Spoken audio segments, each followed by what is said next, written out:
ये है खूबसूरत विजयनगर। यहाँ एक बूढ़ा किसान अपनी बीवी के साथ रहता था। इस किसान का एक ही बेटा था, अशोक।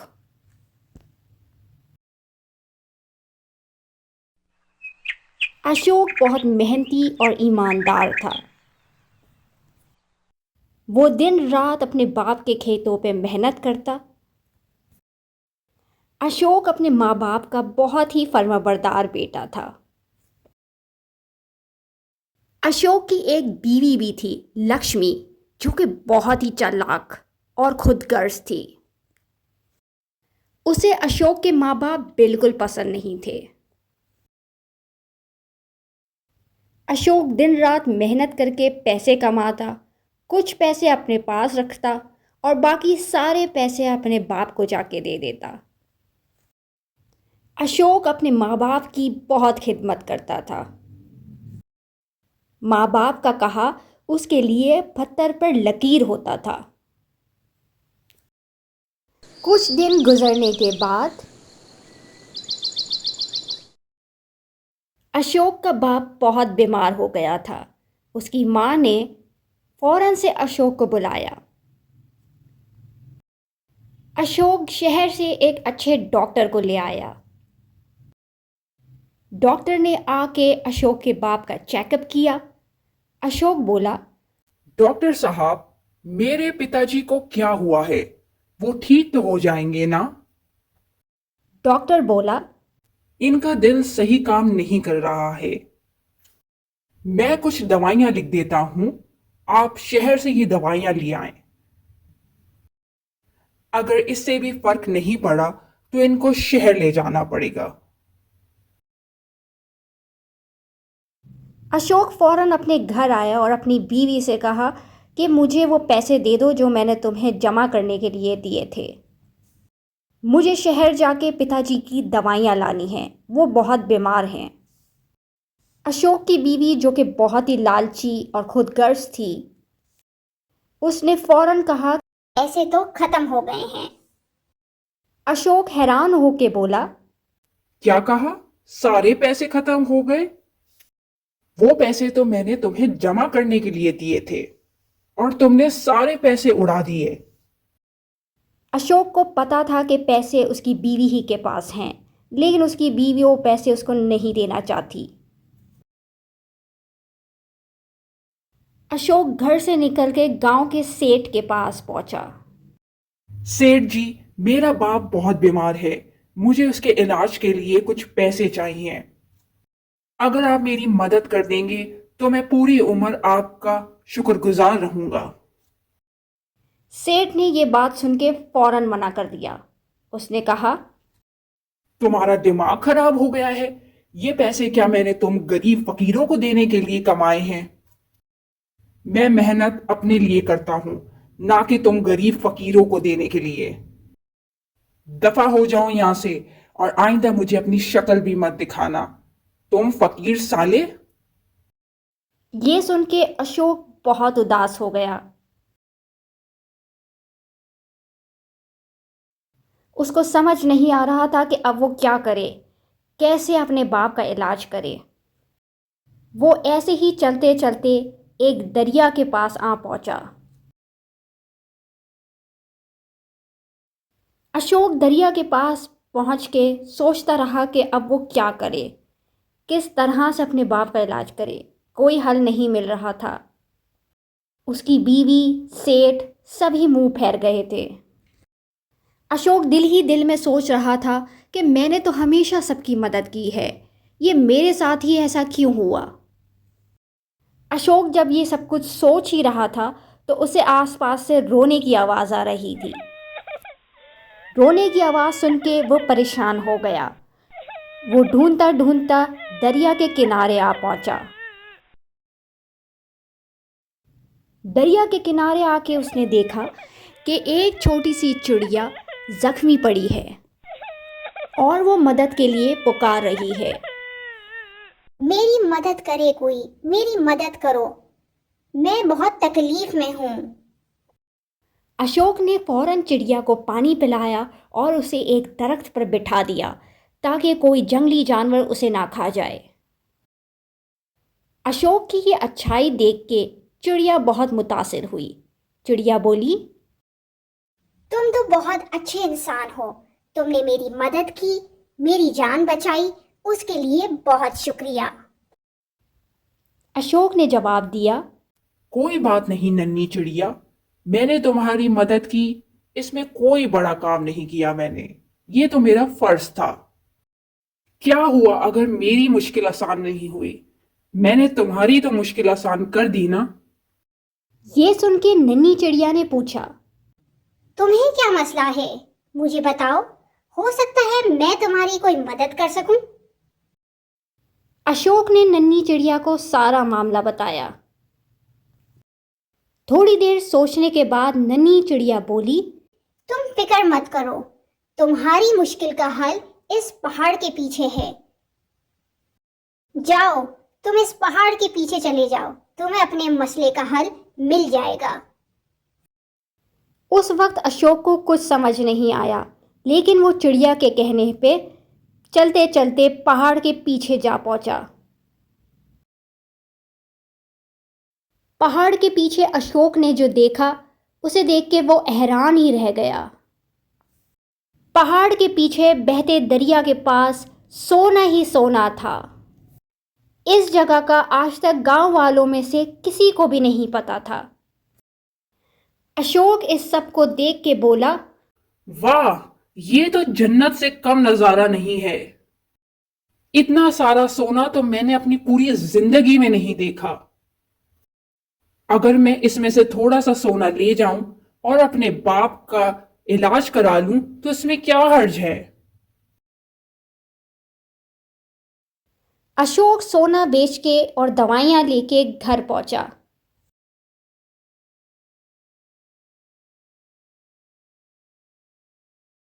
अशोक का बाप अब बिल्कुल सेहतयाब हो चुका था। अशोक कभी कभी दरिया के उस पार जाता, सोना लेकर आता और गरीबों में बांट देता। इस तरह वो गांव के हर गरीब की मदद करने लगा। अशोक अपने माँ बाप और बीवी का पहले से भी ज्यादा ख्याल रखने लगा था।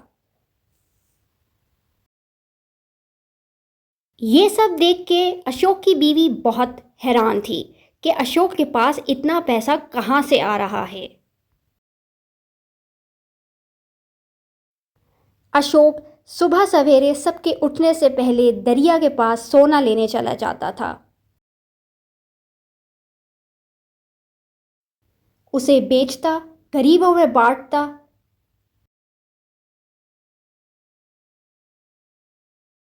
और फिर अपने खेतों पे आ जाता था। ये सिलसिला चलता ही रहा।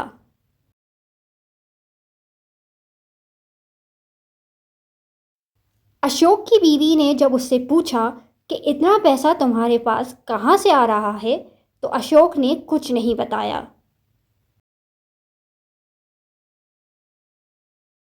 एक दिन अशोक की बीवी ने फैसला किया कि सूरज गुरूब होते ही जब अशोक घर से बाहर निकलेगा तो वो उसका पीछा करेगी और देखेगी कि वो कहाँ जाता है। आज मुझे ये पता कर ही लेना चाहिए कि आखिर ये जाते कहाँ हैं और इतना पैसा आता कहाँ से है।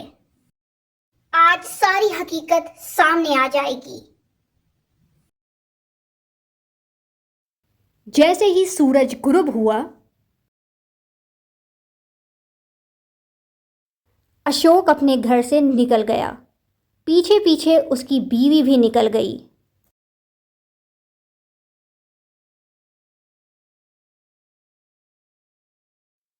अशोक को बिल्कुल नहीं खबर थी कि उसकी बीवी भी उसका पीछा कर रही है। अशोक आगे आगे चलता रहा और उसकी बीवी आहिस्ता आहिस्ता पीछे पीछे आती रही।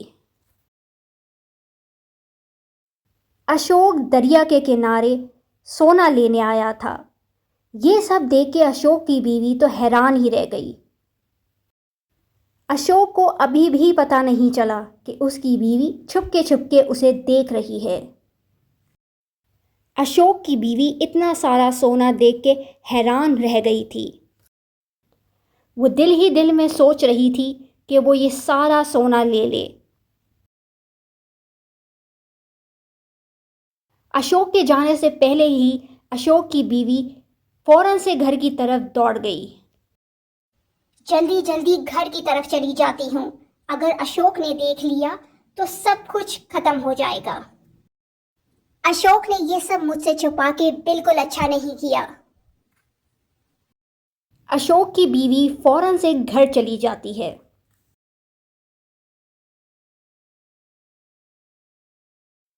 जबकि अशोक सारा सोना एक गरीब खानदान को जाकर दे देता है।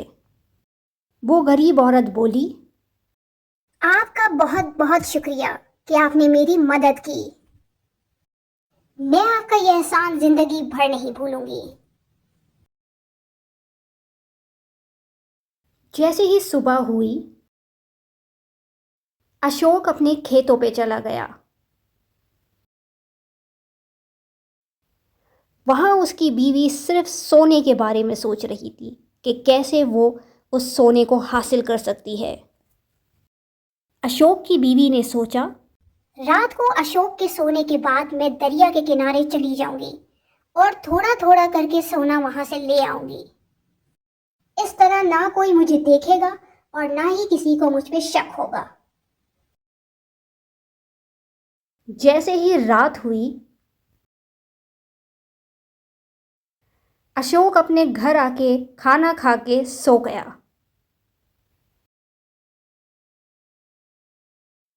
अशोक के सोने के बाद अशोक की बीवी दरिया के किनारे जाने के लिए निकल गई।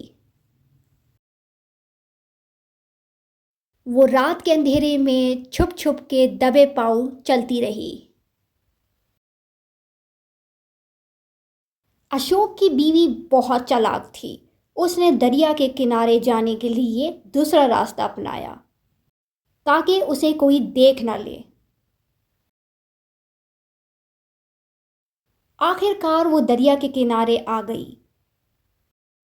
अशोक की बीवी ने जब इतना सारा सोना करीब से देखा तो उसकी खुशी की तो इंतहा ही नहीं रही। फिलहाल अशोक की बीवी थोड़ा ही सोना छुपाकर घर की तरफ चली गई। उसने वो सोना घर में एक डब्बे में छुपा दिया ताकि किसी की उस पर नजर ना पड़े। कई दिन ऐसे ही चलता रहा। फिर कुछ दिन बाद अशोक के घर के बाहर एक गरीब लड़की की दस्तक हुई। उस गरीब लड़की ने अशोक की बीवी से कहा, मैं 2 रातों से भूखी हूँ। मुझे खाने के लिए कुछ दे दें या कुछ पैसे ही दे दें ताकि मैं घर खाना ले जा सकूं और अपनी माँ का इलाज भी करा सकूं। अशोक की बीवी तो वैसे ही बहुत मगरूर थी। उसने उस बच्ची की बात सुन के उसको कहा, ये कोई तरीका है घर घर आके मांगने का? दफा हो जाओ यहाँ से और फिर कभी नहीं आना यहाँ। ये सुन के गरीब की बच्ची बहुत उदास हो गई। उस बच्ची ने जवाब दिया, आज मैं तुमसे पैसे मांग रही हूँ तो तुम मुझ पर चिल्ला रही हो। डरो उस वक्त से जब तुम्हें जरूरत होगी और तुम्हारे पास पैसे नहीं होंगे। ये सुन के अशोक की बीवी को और ज्यादा गुस्सा आने लगा। कुछ टाइम बाद अशोक की बीवी की माँ उससे मिलने के लिए आई। उसने आके बताया, बेटी, तुम्हारे बाप की तबीयत बहुत खराब है। हमें उनके इलाज के लिए कुछ पैसे चाहिए। अगर तुम्हारे पास कुछ पैसे हैं तो मुझे दे दो। अशोक की बीवी अपने बाप की तबीयत का सुन के बहुत परेशान हो गई। उसने फौरन कहा, हाँ माँ, मेरे पास बहुत पैसे हैं, मैं अभी आपको ला कर देती हूँ। वो ये कह के स्टोर की तरफ चली गई। उसको पता था कि उसके पास बहुत सोना है। वो ये बेच के अपने बाप का इलाज आसानी से करा सकती है। जब अशोक की बीवी ने स्टोर में रखे उस डब्बे को देखा, वो तो हैरान ही रह गई। ये क्या? ये डब्बा तो पूरा खाली है। इसमें से सारा सोना कहाँ गया? पहले उसके दिमाग में आया कि शायद किसी ने चोरी कर लिया। कहीं किसी ने चोरी तो नहीं कर लिया? नहीं नहीं, कोई चोरी कैसे कर सकता है? इस स्टोर की तो चाबी मेरे पास थी। अशोक की बीवी परेशानी की हालत में अशोक के पास मदद के लिए गई। उसे शक था कि कहीं अशोक उसकी मदद करेगा भी या नहीं, क्योंकि जब अशोक के बाप की तबीयत खराब थी तो उसने पैसे छुपा दिए थे। अशोक खेतों में अपना काम कर रहा था। बीवी को परेशान देखते हुए अशोक ने पूछा, क्या हुआ? तुम अचानक यहाँ कैसे चली आई? अशोक, मेरे बाप की तबीयत बहुत खराब है। मुझे कुछ पैसों की जरूरत है ताकि हम उनका इलाज करा सकें। ये सुनते ही अशोक को वो वक्त याद आ गया जब वो अपने बाप के लिए सबसे मदद की दरख्वास्त कर रहा था। अशोक ने कहा, तुम घर जाओ, मैं पैसों का बंदोबस्त करके घर ही पहुंचता हूं। अशोक ने घर आके पैसे अपनी बीवी को दे दिए ताकि वो अपने बाप का इलाज करा सके। बीवी पैसे देके बहुत खुश हुई और अशोक का शुक्रिया अदा करने लगी। अशोक, तुम्हारा बहुत शुक्रिया कि तुमने मेरी मदद की। अशोक की बीवी बहुत शर्मिंदा थी। उसने अशोक को सब कुछ सच सच बता दिया कि कैसे उसने पैसे छुपा दिए थे जब अशोक को पैसों की बहुत ज़रूरत थी। जब अगली सुबह हुई, अशोक की बीवी पैसे लेकर अपने बाप के घर जाने लगी ताकि उन्हें पैसे दे सके और उनका इलाज करा सके। रास्ते में अशोक की बीवी को उसका भाई मिल गया। अरे भैया, तुम यहाँ कहाँ से? मैं तो तुम्हारे पास ही आ रही थी ये पैसे लेके ताकि हम इलाज करा सकें। उसके भाई ने उसे बताया, मैं तो तुम्हारे पास ही आ रहा था ये बताने के लिए कि पिताजी अब नहीं रहे। ये सुन के अशोक की बीवी बहुत अफसरदा हुई।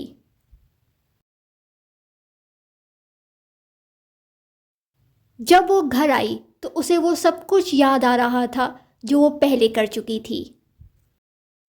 मैंने सबके साथ बहुत बुरा किया है।